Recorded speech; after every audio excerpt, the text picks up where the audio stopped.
السلام علیکم داملای شیرین سخن. من از شما یک خواهش دارم که با همین سوال من جواب گردانید. من سطر عورت کردم و من شوهرم میگوید که اگر سطر عورت نکنی فهمید که شما زن من نه. مادرم باشد میگوید که اگر سطر محکم کنید من شما را نه در دنیا میبخشم و نه در آخرت. من چیکار کنم؟ این خواهر عزیز با احترام زیاد مهرالدین نویسنده است. وقتی که شما خواهرای عزیز شوهر که میکنین، رسول اکرم میگوید اعظم الناس حقا علی المرأة زوجها، بزرگترین حق بالای زنها بعد شوهر کردن این حق شوهر میست. دیگر پدر یا مادر بگوید که تو ترک سطر عورت کن، نعوذ بالله باور کن از دین بیگانه می شود. وقتی که با امر خدا تو چکار میکنی؟ تو مقابلیت نشان میدی. خدای تو در قرآن میگوید یا ایها النبی قل لازواجک و بناتک و نساء المؤمنین یدنین علیهن من جلابیبهن ذلك ادنى ان يعرفن فلا يؤذین و کان الله غفورا رحیما. ای محمد صلی الله علیه و سلم، با دخترهای خود، با زنهای خود، با زنهای تمام امت خود خبر بده که بالای سر خدا بپوشانند، گردنهای خدا بپوشانند، پایهای خدا بپوشانند، یعنی سطر عورت بجا بیارند. وقتی تو امر خدا را که مقابلیت نشان میدهی، مسلمانی تو کجا میشود؟ و این دختر حق دارد که سخن پدر و مادر اینجا قبول نمیکند، اگرچند شوهرم که نداشته باشد. حالان که وقتی صاحب شوهر شد سخن شوهر گذر دارد، سخن پدر و مادر گذر ندارد. السلام علیکم داملای شیرین سخن. ما که در دین اسلام خواهش داریم و کسیته های شما را گوش میکنیم و من میخواهم که سبق گیرم. من را پدر و مادرم نمیماند. من که حالی که خرد هستم گوید که من چیکار کنم. اگر شما خرد باشید برادر عزیز، از تعلیم قرآنم دور نشو و از خواندن مکتبم دور نشو. کاری کن که در مکتب با بهای اعلا خوان و تمام معلمهای تو از تو راضی باشند، نه بالای تو شکایت کنند. یعنی اگرچه یک مدت وقتت را در مسجد میگذرانی، یک قسم زیادی و با در مکتب گذران کن. با درس های امروزه هم چکار کن؟ توجه زیاد داشته باشی. گر حال نیک خواهی، حضرت رومی میگوید پدر و مادرم میگوید، پدر و مادری که نمیخواهد فرزند او قرآن خوان شود یا نماز خوان شود، گر حال نیک خواهی فرزند را همیشه آموزش برادر قرآن و خط و پیشه. اگر شما حالت نیک فرزند بخواهید، اگر شما بخواهید که در آینده از این فرزندها راحت بینین، اینها را چیکار کنید؟ قرآن خوان کنید، علم دنیوی را نشانشان دهید و کسب و کار نشانشان دهید. گر حال نیک خواهی فرزند را همیشه آموزش برادر قرآن و خط و پیشه. زیرا که پیشه باید روزی که کار افتد، چون پیشه نداند بیل و کلند و تیشه. حضرت گفتن مادامی که اگر پیشه را یادش ندادین، یعنی کسب و کار نآموخت و ایرا قرآن خوان که نکردین، برای این گونه فرزند بیل کلند و تیشه منتظر است.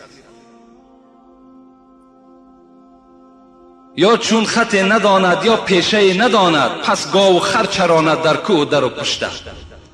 وقتی از قرآن دور شید، از نماز دور شید، از علم دنیوی دور کی شد، زیب این گونه فرزند و زیب این گونه پدر و مادر همون بالای کوه چراندن گاو و خر است. گفتند حضرت سعدی میگوید بیامرز پرورده را دست و رنج.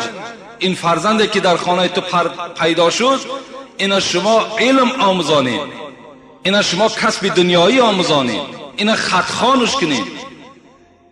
بیامرز پرورده را دست و رنج، اگرچه دست داری چو قارون به گنج.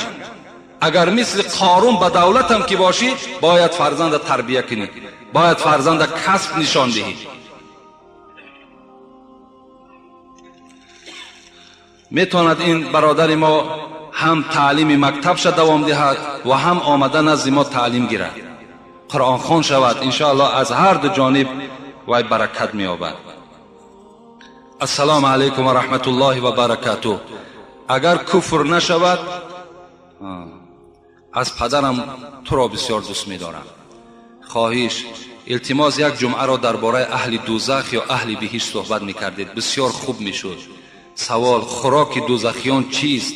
چرا استعمال می‌کنند؟ البته خداوند همه ما و شما را از عذاب دوزخش نگه بدارد و از وارد شدن به دوزخش نگه بدارد و انشاءالله در باب این دوزخ و بهشت خدا خواسته باشد صحبت ها میکنیم. الحال من به شما خبر میدهم آیت را از خوراک دوزخیان که دوزخیان چی خوراک دارند. خدا میگوید: اعوذ بالله من الشیطان الرجیم، تسقى من عین آنیه لیس لهم طعام الا من ذریع لا یسمن ولا یغنی من جوع. صدق الله العظیم.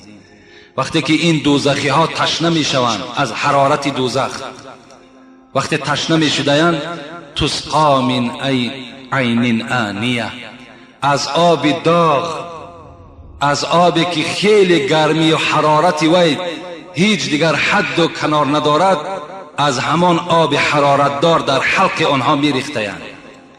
تسقى من عین آنیه لیس لهم طعام الا من ذریع. این دوزخی ها طعام نمیخورند مگر ذریع میخورند. مفسرای قرآن میگویند ذریع این یک علفی هست، یک خاری هست که هم تلخ است و هم بوی دارد، که این اشترها در همان عربستان میخوردند. این خار بویناک و تلخ خوراک دوزخی ها بدهند. وقتی پیغمبر خدا میگد این آیت خواندن، مفسرای قرآن میگویند مشرکای عرب گفتند مادامی که ذریع همین خار که خوراک ما باشد باکی ندارد، اشترها را بینید همین خارها را میخورند، چقدر فربه هستند، چقدر چقان هستند. رسول اکرم چی گفتند؟ دوام آیت خواندند: لا یسمن ولا یغنی من جوع.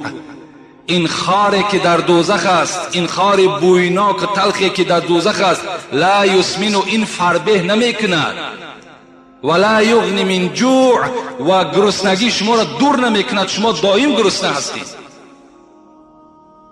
این از خوراک دوزخی ها. از این ده هم بدترش هم در آیات های کریمه آمدگی است که حتی آبشان از همان زرداب زیناکارها هم میگویند که زیناکارهایی که در دنیا زینا کردند، وقتی اینها زرداب بدنشان که میریزد، این آب جمع می شود در دوزخ و برای دوزخیان استفاده می شود.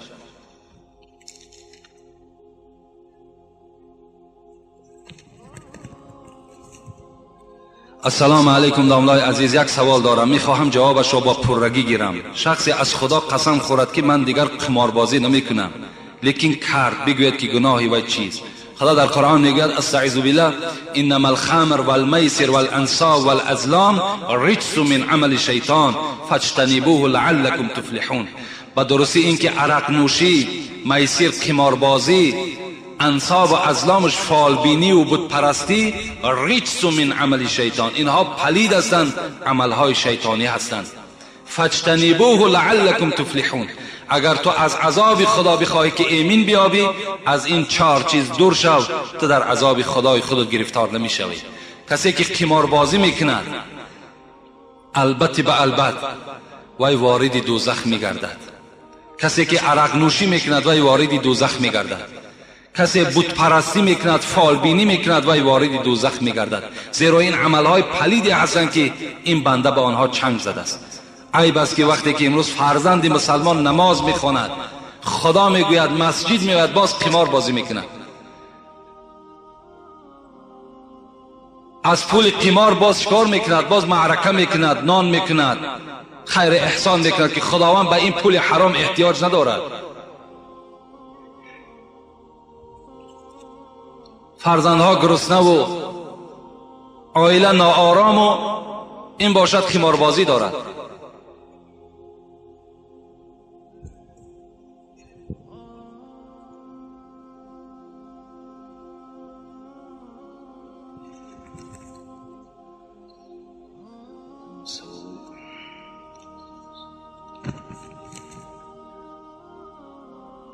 سلام داملای محترم، من میخواستم مصرع‌های شعر زیرین رو تحلیل نمایید که با قلم محمد غایب نوشته شده است، ولی مضمون از اثرهای حضرت امیرجان گرفته شده است.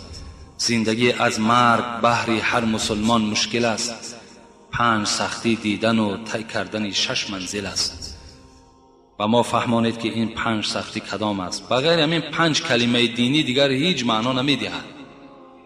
همین 5 سختی دیدن و طی کردن 6 منزل است. همین 5 سختی، این به همین 5 کلمه بسیار نزدیکی می‌آورد. اگر کدامی در لازم باشد بیاید از نزدیکتر انشاءالله تحلیل کردن میتیم که چی سختی ها دارد. یعنی به همین بنای مسلمانی 5 بنای مسلمانی است.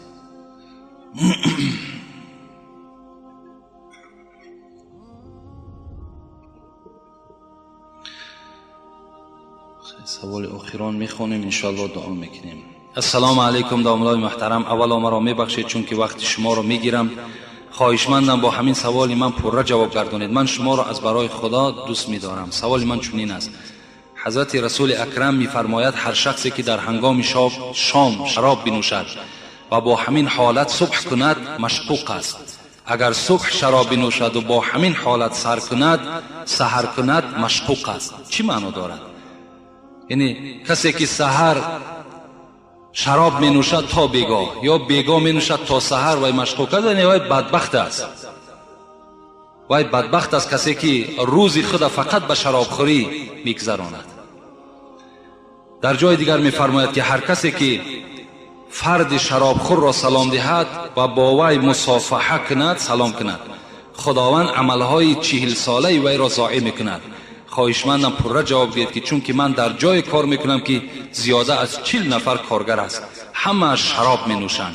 تنها من نماز میخوانم، نماز جمعه می آیم، مرا ملا گفته تمسخر میکنند، کنی بیا ملا گفته میخندند.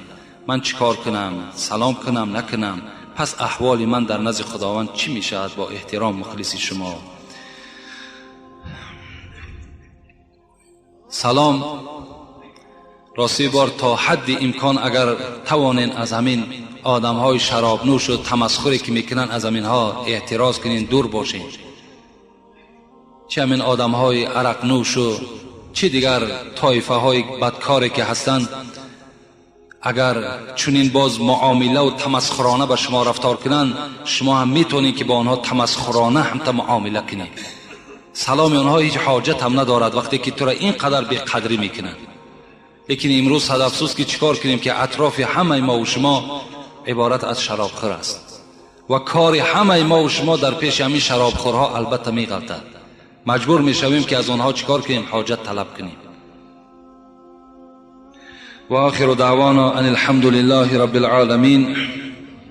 انشاءالله این سوال باز جواب پره میگیریم، برای وقتم انجام یافت.